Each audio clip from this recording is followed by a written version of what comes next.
খুব স্বাভাবিক। তার কারণ এই ফিউচার গেমিং ইলেকট্রাল বন্ডে সব থেকে বেশি টাকা কাকে দিয়েছে? তৃণমূল কংগ্রেসকে। আর তারপরে দিয়েছে বিজেপি। তাহলে একদিকে লটারি কি? লটারি হচ্ছে একটা পদ্ধতি যেখানে এই পদ্ধতির নাম লটারি হওয়া উচিত ছিল না, এই পদ্ধতির নাম হওয়া উচিত ছিল লুটেরা। কেন এই কথা বলছি? লটারি কি? লটারি হচ্ছে যে বিভিন্ন মানুষ তারা টাকা দিয়ে টিকিট কিনবে, কিনে তাদের ভাগ্য পরীক্ষা হবে, তাদের মধ্য থেকে একজন যে ডিক্লেয়ার প্রথম পুরস্কার ধরুন 1 কোটি বা এটাই হোক না কেন সেটা পাবে। আমি মনে করি লটারি এই সিস্টেমটাই বন্ধ হয়ে যাওয়া উচিত। একটা গণতান্ত্রিক উপায়ে নির্বাচিত একটি সরকার লটারি রাখার অর্থ হলো যে মানুষজনকে বেসিক্যালি তাদের ভাগ্যের উপরে ছেড়ে দেওয়া। কিছু মানুষজনকে লটারির টিকিট কারা কাটে? রিক্সাওয়ালা, ডিমওয়ালা, মানে ডিম বিক্রেতা, সমাজের খেটে খাওয়া মানুষ, একেবারে প্রান্ত সীমার মানুষ, ওই ধরুন অটো ড্রাইভার থেকে শুরু করে যারা একদম কায়িক শ্রমের উপর নির্ভর করে, তারা মনে করে আমার ভাগ্য খুলবে। এবং বেশিরভাগ সময় তারা পায় না। লটারির ফার্স্ট প্রাইজ পায় অনুব্রত মণ্ডল, ফার্স্ট প্রাইজ পায় তার মেয়ে, তৃণমূলের এমএলএ, তৃণমূলের এমপি, এরা সব ফার্স্ট প্রাইজ পায়। ডিম বিক্রেতা পায় না, রিক্সাওয়ালা পায় না, টোটো ড্রাইভার পায় না, অটো ড্রাইভার পায় না, যারা লটারিটা মূলত কাটে। এখন অনুব্রত মণ্ডল জেল থেকে বেরিয়ে এসে তো জিজ্ঞাসা করবেন কতবার লটারি টিকিট কেটেছে, কতগুলো টিকিট কেটেছে, কত কতবার ওর মেয়ে কেটেছে, কতবার তৃণমূলের অন্যান্য এমএলএ বা এমপি যারা পেয়েছে তারা কতবার কেটেছে। মানে ভাগ্য তো শুধুমাত্র তৃণমূল কংগ্রেসের নেতাদের। লটারি টিকিট কাটছে আর পেয়ে যাচ্ছে। প্রথম কথা, ভাগ্যের উপর নির্ভর করে এরকম একটি ব্যবস্থা কেন গণতান্ত্রিক উপায়ে নির্বাচিত সরকার রাখবে? সেখান থেকে শুধুমাত্র ফার্স্ট প্রাইজ থেকে একটা পার্সেন্টেজ ট্যাক্স আকারে পেয়ে যাচ্ছেন, আর ওই লটারি কোম্পানিগুলোর কাছ থেকে কিছু ট্যাক্স আকারে পেয়ে যাচ্ছেন, আর ঘুরপথে তৃণমূল কংগ্রেস আর বিজেপিকে ইলেকট্রাল বন্ডে টাকা দেবে বলে রেখে দেবে, যেখানে প্রতিদিন লক্ষ লক্ষ মানুষ সর্বশান্ত হচ্ছে, লটারি একটা নেশায় পরিণত হয়। আমি অনেককে জানি, এবং সমাজের প্রান্ত সেবার মানুষ লটারির জন্য সর্বশান্ত হয়েছে। প্রতিদিন কায়িক পরিশ্রম করে যেটুকু আয়ের টাকা আয় করে ওই লটারি কেটে আর মদ খেয়ে শেষ করে দিচ্ছে।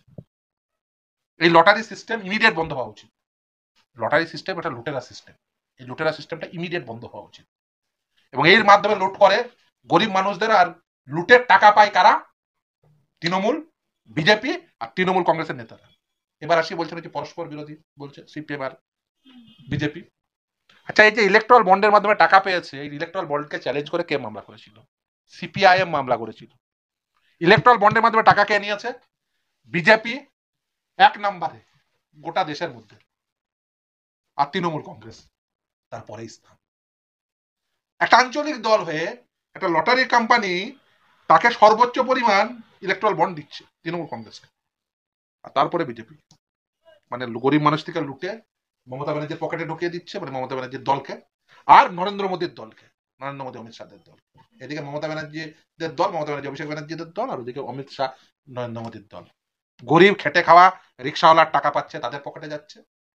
গরিব খেটে খাওয়া অটো ড্রাইভার, টোটো ড্রাইভার, তাদের টাকা এদের দুজনের পকেটে যাচ্ছে। আর মামলা করছে সিপিআইএম, বলছে ইলেকট্রাল বন্ড গরিব খেটে খাওয়া মানুষের এই টাকা নেওয়া যাবে না। বিজেপি তো বলবে, বিজেপি যদি বলে থাকে সিপিএম এর বিরুদ্ধে, ইডি হানা তো সিপিএম এই বিজেপি কেন্দ্রীয় সরকারে আছে, ইডি হানা দিচ্ছে। যদি কোথাও সিপিএম বা মুক্তি যুক্ত থাকে, ঘাট চেপে ধরে তুলে নিয়ে যান। সিপিএম এর সেই নেতাকে কেন ছাড় দিয়েছে? সিপিএম এর যে নেতারা টাকা নিয়েছে যদি হয়, আমি বলছি ক্যামেরার সামনে বলছি, সেই নেতাকে ঘাট চেপে তুলে নিয়ে যান।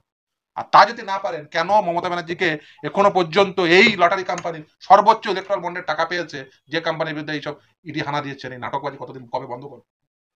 আসল বেনিফিশিয়ারি যে লটারির 2 নম্বরই করার, সেই তাকে ধরবেন না মমতা ব্যানার্জি? ও তো আসল বেনিফিশিয়ারি।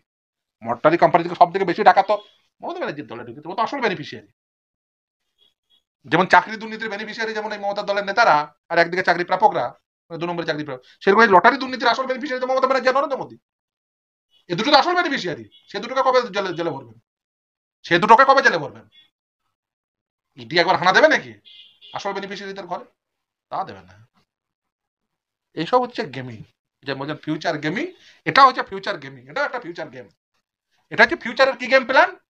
যে চলো এবার লটারি কোম্পানিকে হানা দিয়ে বুঝিয়ে দিলাম যে যদি আমাদের ভবিষ্যতে যদি কোনোদিন অন্য কোনো শরিক দল আমাদের কাছ থেকে যদি তারা আস্থাটা একটু তুলে নিয়ে, তারা যদি সাপোর্টটা তুলে নেয়, তুমি মমতা ব্যানার্জি রেডি থাকো আমাদের সাপোর্ট দেওয়ার জন্য। তার বার্তা